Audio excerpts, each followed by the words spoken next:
Bem-vindos ao programa Um Fato, Duas Visões. Hoje com o nosso convidado, Carol Koliniak Filho. Bem-vindo, Carol, de novo, nós já tínhamos chamado você antes de novo, para nos atualizarmos entre educação e neurociência. Ao meu lado, com muito carinho, Márcia Batista, que vem da Faculdade de Ciências Humanas e de Saúde, minha parceirizada nesse trabalho nosso. E eu, Neide Nosso, da Faculdade de Educação. Mais uma vez, bem-vindo, professor Carol. A dúvida é, por que a educação está tão voltada para a neurociência? O que ela está dizendo para a educação, a grande área, para os professores, que tudo está girando em torno disso? Conta um pouco para nós sobre isso. Bem, talvez a pergunta que nós devêssemos fazer é o que os educadores, né, e a educação de um modo geral está vendo na neurociência, ou nas neurociências, que pode ser importante ou significativo para entender melhor as questões, né, com as quais a escola se ocupa. Então, a gente pode situar uma dos fatores que tem influído nisso, é o fato de que a partir do momento que a escola precisou dar conta de educandos com necessidades especiais, por um lado pela legislação e por outro por uma demanda social que vem crescendo nesse sentido, uma das áreas que poderia e que pode subsidiar o atendimento aos educandos com necessidades educacionais especiais são as neurociências, em certos aspectos. Há um dado assim, bastante significativo, que é o seguinte: a escola frequentemente recebe alunos com laudos médicos, né, com laudos caracterizando certas limitações, né, e muitas vezes a escola não sabe o que fazer com isso. Quer dizer, como se o aluno que tem um laudo, ele de certo modo estivesse por um lado, liberado de certos compromissos do esforço que a educação exige, né, não só dos professores, mas do próprio aluno, né, e que muitas vezes é usado nesse sentido. E, por outro lado, a escola, querendo, na medida em que quer promover o desenvolvimento e a aprendizagem desses alunos, ficava um tanto sem saber que caminhos tomar. Um pouco como a gente fazia com os laudos de médico quando a gente não queria fazer educação física. Exatamente. Boa lembrança. Não, porque senão isso parece novidade, né? Mas antigamente já se fazia. Como há poucos dias uma aluna minha aqui da pedagogia estava dizendo que ela nunca fez educação física porque ela teve uma doença infecto-contagiosa que, na verdade, não inviabilizava de nenhuma maneira a participação nas aulas de educação física, mas por conta de um suposto risco, ela foi sendo dispensada da educação física. Olha, mas para você, que é da área também, que domina o movimento. Na faculdade eu fui dispensado porque era casado. Exatamente. É impeditivo. É mulher com prole. Né? Então, acho que o nosso primeiro problema, um pouco, começa por aí, né? Sim. Que o que a sociedade, como as pessoas usam, quais as vantagens e desvantagens disso e os abusos dessa situação. Exato. Então, nesse sentido, a gente pode dizer que uma das questões que permeia, né, a discussão pedagógica propriamente dita, diz respeito também à origem das teorias de desenvolvimento e aprendizagem, né, com pensadores, cientistas do século XX, produziram certas ideias pedagógicas que não eram baseadas propriamente nos estudos sobre o sistema nervoso, né? Eram baseados numa experiência, né? numa prática pedagógica e afirmações quase que de senso comum do tipo, o aluno que tem afeto, né? carinho, que percebe a escola como um espaço acolhedor, aprende melhor. Por outro lado, a gente tem outras correntes que diziam, não, mas a escola é um lugar onde você vai para receber instrução, ter uma disciplina intelectual, então a questão da afetividade não deve contar aí. Estamos voltando a isso. Pois é. Então, este debate ficava por conta, praticamente, muitas vezes, de opções filosóficas. E as neurociências, com o avanço, especialmente a partir da segunda metade do século XX, começa a dar elementos que mostram que, pela estrutura e funcionamento do sistema nervoso, faz sentido você admitir que os aspectos afetivos influenciam de forma importante a aprendizagem. Eu ouço falar também, eu uso esse programa para a gente esclarecer várias coisas que a gente ouve aí no cotidiano, que a neurociência é um retorno à questão biológica, à questão física, que a gente, como se a gente já tivesse superado essa questão do corpo, do sistema nervoso, porque avançamos em relação à articulação do afetivo, do emocional, né? Vem o Henri Vallon, que vem falando para nós, e outros que estão falando, né? Eu sou da psicopedagogia, Alicia Fernandes e outros. Como você vê isso? É um retorno ou é um avanço a neurociência? Penso que nós corremos o risco de que seja um retorno se ficar preso ao biológico. Então, por isso que a gente defende que a apropriação que a educação deve fazer dos conhecimentos que estão sendo produzidos na neurociência seja uma apropriação crítica do ponto de vista da educação, ou seja, os educadores, nós professores, que temos que buscar na neurociência elementos que apoiem e que favoreçam a nossa tomada de decisão com base em elementos que vão além só do empírico, com conhecimento, mas que esse conhecimento também tem suas limitações. Quer dizer, eu não posso transferir diretamente do laboratório, onde se faz frequentemente experimentos com, por exemplo, neurônios de lula, em lula, o peixe, o crustáceo. O crustáceo. Esses neurônios, eles são muito grandes, então é fácil de estudar. E sabe-se que do ponto de vista bioquímico é semelhante, os neurônios têm um funcionamento semelhante. Agora, a organização neurológica de um crustáceo é muito diferente da humana. Então, você transferir um resultado de pesquisa disso e tentar imediatamente fazer inferência sobre o funcionamento do sistema nervoso humano, inferências que vão indicar procedimentos educacionais, é perigoso. Eu diria que seria válido para a educação da lula, mas não do humano. E me diga, assim, no cotidiano da escola, na prática da escola, como é que essa concepção da neurociência interfere? Ele pode interferir na medida em que os professores, com algum certo conhecimento, lógico, não um conhecimento especializado porque é muito vasto e muito complexo, mas com alguns conhecimentos, um embasamento, pode permitir que se tome decisões pedagógicas mais fundamentadas. Porque, por exemplo, se a gente pensa numa questão comum na escola, a memória. A memória, os estudos mais recentes têm mostrado que a memória é uma função complexa e que pode ser vista e classificada sob diferentes pontos de vista. Um desses pontos de vista, por exemplo, diz respeito a uma diferença entre a chamada memória episódica, que é você lembrar de fatos, acontecimentos, dos quais você participou, e a memória semântica, que é a memória de conceitos, de abstrações. E essas memórias, funcionalmente, se localizam em lugares específicos do cérebro. Isso se descobriu também por conta de lesões dessas áreas. Então, por exemplo, se a pessoa sofre uma lesão na área da chamada memória episódica, ela esquece e depois tem dificuldade de memorizar fatos, situações que ela vive. Ela não lembra o que tinha ontem na festa que ela foi ontem, por exemplo, ou esquece de eventos dos quais ela participou. Mas a memória semântica está preservada, ela não esqueceu nenhuma teoria, nenhum conceito. E em outros casos acontece o contrário. Então, por outro lado, sabe-se que, por razões que a gente não saberia explicitar exatamente, talvez uma questão mesmo de especificidade de cada um, algumas pessoas têm uma memória semântica melhor, muito boa, e outras têm episódica melhor.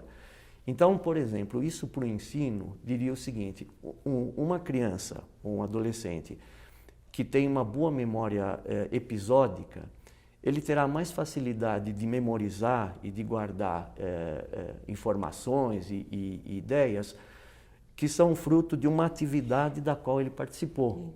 Ou seja, esse aprender fazendo e fazendo num contexto de interação, para essa pessoa funcionaria muito mais em termos de ela aprender no sentido de memorizar do que simplesmente por abstrações, por informação verbal, né? E nós temos também os casos opostos. Pessoas que, por exemplo, leem um texto, conseguem entender as ideias, memoriza e não esquece mais. Então, isso, por exemplo, definiria atitudes do tipo, numa classe que é heterogênea, você ser capaz de utilizar os dois recursos. Exato. E não apenas um. Exatamente. Né? Então, isto na perspectiva de uma pedagogia ativa, de uma pedagogia em que busque você diversificar, né, os recursos pedagógicos, encontra apoio justamente na neurociência. Quer dizer, não é simplesmente uma opinião, né? Ele tem um apoio e justificaríamos então esse Carol, tipo de decisão. A outra dúvida que eu tenho é o seguinte, para a educação, né, no sistema, a memória é importante, né? Na leitura, na escrita, quem não tem memória tem dificuldades e às vezes não consegue mesmo ler, porque é uma memória, depois que você pega as letras, você tem que memorizá-las para saber como elas entram. Então, assim, isto a neurociência explica. Sim. Da constatação. Mas o que ela ajuda de fato o professor quando isso se depara na sala de aula? Há estratégias para mudar essa realidade? Não. As neurociências, os estudos em neurociências, que são estudos em laboratório, enfim, não têm a pretensão de dar essas respostas. É por isso que eu digo que nós, que somos educadores, nós temos que buscar esses subsídios e transformar, né, esse subsídio em propostas práticas. Ou seja, os neurocientistas não têm para dizer assim, educadores façam de tal e tal maneira. Somos nós que temos que buscar esses subsídios e Mas tem muita gente que faz um pouco isso, né? Eu vejo também práticas terapêuticas, essa coisa de que você educa o cérebro para ele funcionar como ele deve. É um pouco isso, né, que algumas pessoas fazem. Entretanto, a gente pode dizer que essa ideia de ginástica para o cérebro é uma ideia, eu diria, um tanto oportunista, né? Porque você... É como dizer, por exemplo... Eu tenho quase vontade de fazer você repetir. Não, na minha opinião, é um oportunismo. Quer dizer, você oferecer no mercado atividades e cursos de ginástica cerebral. Isso soa tão estranho para mim como, assim, eu sou professor de educação física, de formação inicial, e existe hoje um Conselho Federal de Educação Física, né? Os Conselhos Regionais de Educação Física que regulam a profissão de educador físico. Bom, claro que esse profissional tem que orientar as pessoas quando querem fazer um exercício de forma especializada. Agora, levando isso ao extremo, seria como dizer que quando a gente quer fazer qualquer movimento tem que ter do lado um profissional de educação física, porque ele é o dono do movimento, né? No fundo, como que a criança se desenvolvia, digamos, de uma forma mais natural na sua parte motora, brincando, nunca precisou de professor de educação física para a criança, por exemplo, na idade pré-escolar, desenvolver certas capacidades básicas. Aliás, temos feito o contrário, né? A gente, quando a criança começa a se mexer muito, a gente dá um iPad na mão dela, ela para. Pois é o meio, né? Então, assim como a prática social, por exemplo, que deixa as crianças brincarem, se explorarem à vontade, não precisa de uma ginástica para a criança, né? Ela se desenvolve, é só você criar as condições. Para o cérebro é a mesma coisa. O cérebro não precisa de uma intervenção especializada para poder desenvolver certas funções, a não ser naquele ambiente social em que a pessoa é privada de estímulos e de oportunidades de exercitar isto, né? Mas acho isso super importante que você está falando, mas não é assim que as pessoas veem a neurociência. Sim. Eu conheço várias pessoas que vão fazer cursos, que infelizmente não é o de vocês, que tem uma especialização em neurociência, que vão buscar subsídios para o como fazer. Não por que ocorre isso, mas é o como fazer.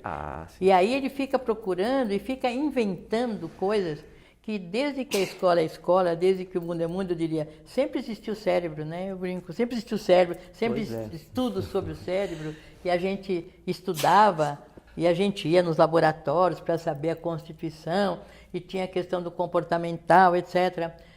Mas eu acho importante você, enquanto cientista desta área, frisar que é um conhecimento especializado para transformar para a compreensão desse profissional, né? A Emília Ferreiro construiu um sistema de escrita. Ela teve uma metodologia científica e ela fala, isso não é estratégia de ação, isso é a compreensão de como se constrói a escrita.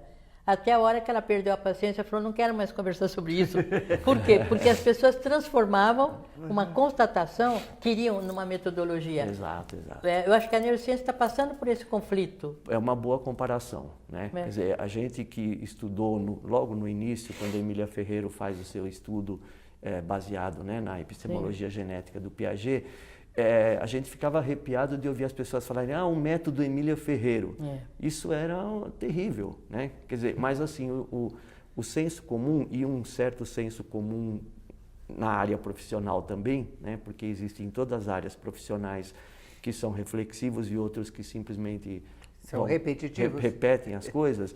Falar em método Emília Ferreiro é mais ou menos isso, como falar em método das neurociências. As neurociências não têm O que nós temos hoje, sim, e penso que esse é um movimento saudável, são grupos, são pesquisadores da educação que estão procurando sistematizar um conhecimento da neurociência que pode ser interessante para a escola, né? Mas, quer dizer, esta é uma pesquisa dentro da área da educação, não dentro da área da neurociência, né? O que, aliás, é importante que a gente lembre que a neurociência é um conjunto de estudos de diferentes áreas. Como dialogam, né, os pedagogos, a neurociência e os neurolinguistas? Isso é uma questão. Por exemplo, a neurolinguística, nós podemos já entender como um campo que deriva, né, de uma apropriação pela linguística de estudos inicialmente da área da neurofisiologia, depois, né, vai indo aí pela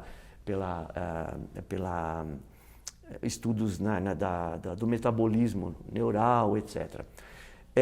Então, assim, essas associações, essa interdisciplinaridade gera campos que, de repente, parece que tem uma autonomia disciplinar, o que rigorosamente não é verdadeiro.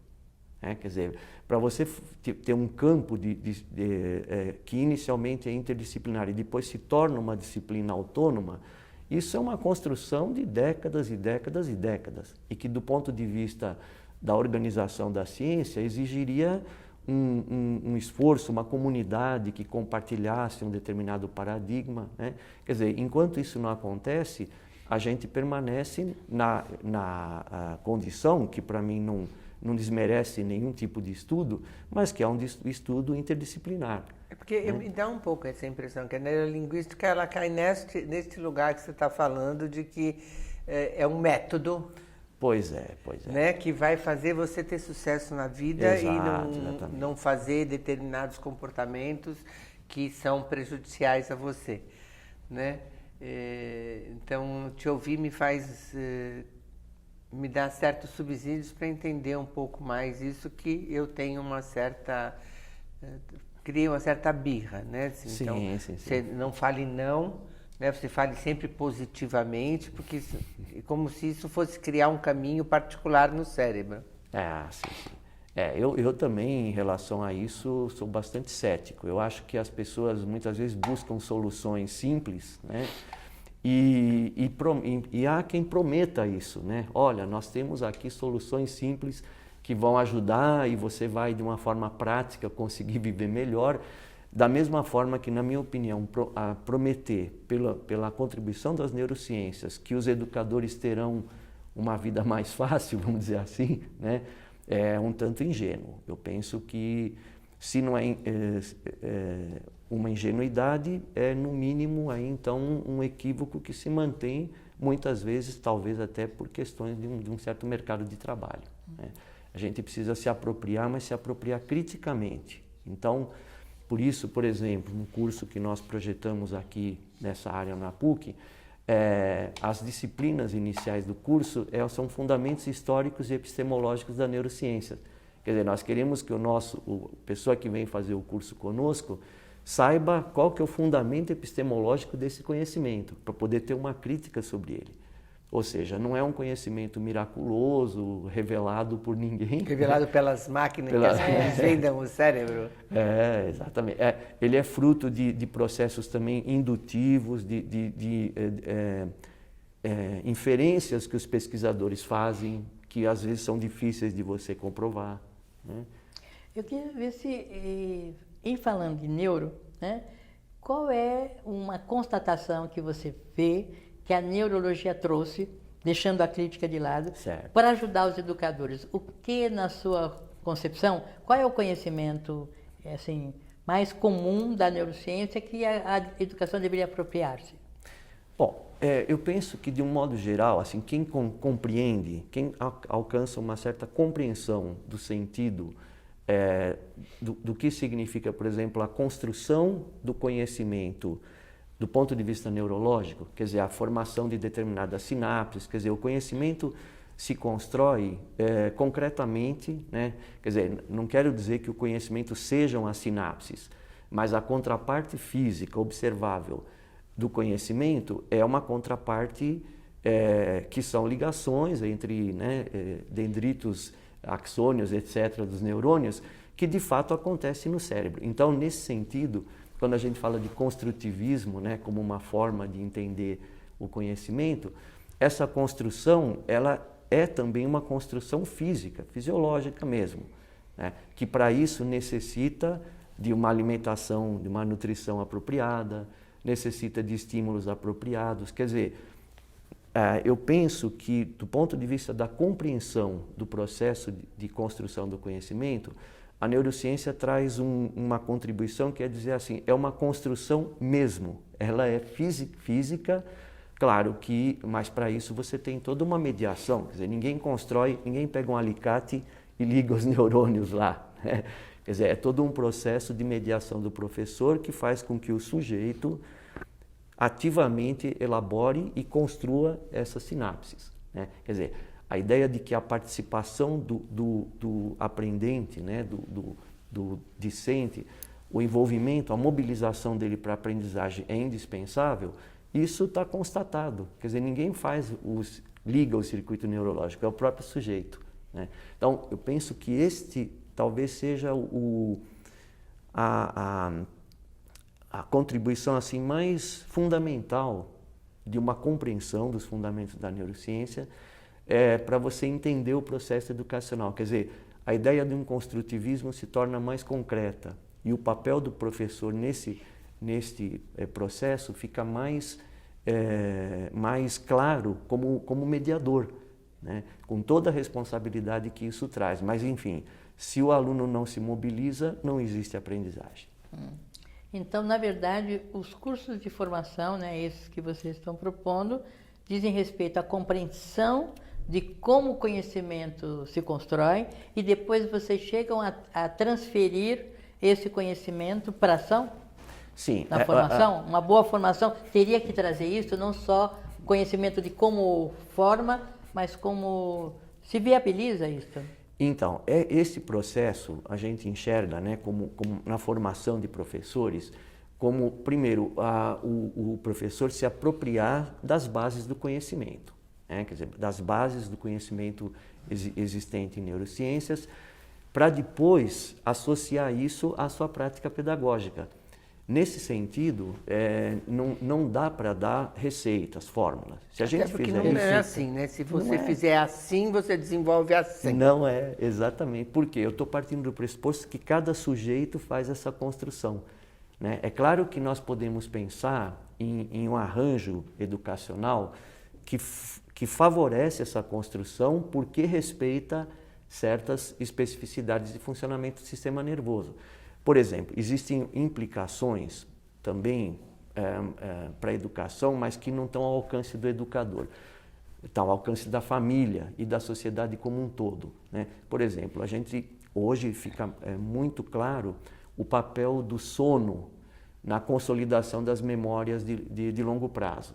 Quer dizer assim, bom, mas o educador não tem o poder, nem a escola, de fazer o aluno dormir bem, né, para poder aprender bem, ou se nutrir bem para poder aprender bem. Essa é uma questão... E nem a escola é o lugar de dormir. Nem a escola é o lugar de dormir, mas assim, a sociedade como um todo, até que se compreenda isso e que isso tenha um impacto na organização social, claro que, né, haverá. E isso também vai nos indicar, como educadores, certos limites da própria ação pedagógica. Quer dizer, você vai até um ponto em que as condições permitem. Quer dizer, essa visão de um educador... Mágica, né? Um educador todo poderoso tem que resolver tudo, não dá. Né? Principalmente na educação inclusiva, né? E todo mundo exatamente. pensa que as mesmas oportunidades gerariam os mesmos desempenhos. É um equívoco, hiper... Muito. E as neurociências realmente também dão um apoio para uma compreensão melhor disso. E exatamente para não cair no erro que... Pegue. Carol, nós estamos chegando para o final do nosso programa. Sempre no final a gente sugere que, se a pessoa quiser, o que você acha importante nesse 1 minuto a gente fechar? Da neurociência, a educação, neurociência, aprendizagem, de forma, se você quiser se pronunciar. Eu diria que as neurociências oferecem um conjunto de conhecimentos que pode ser muito enriquecedor para o educador, para a educação, né? Tanto para o professor individualmente, quanto para a escola, quanto para os sistemas educacionais, né? Enfim, pode apoiar políticas públicas, né? Só que, voltando, essa é uma questão que tem que ser elaborada exatamente pela área da educação. Então, é importante que a gente se aproprie desse conhecimento, compreenda os fundamentos, mas não se iluda achando que as neurociências têm resposta para as grandes questões educacionais. Elas têm subsídios, certamente importantes, mas não soluções. Né? Então, agradecendo a sua presença, lembrando que todo mundo que trabalha com educação tem que aprender a pensar, a fazer e perceber a pessoa como única, singular. Obrigado, Carol. Até a próxima para vocês também. Até o próximo programa. Esperamos contar sempre com vocês.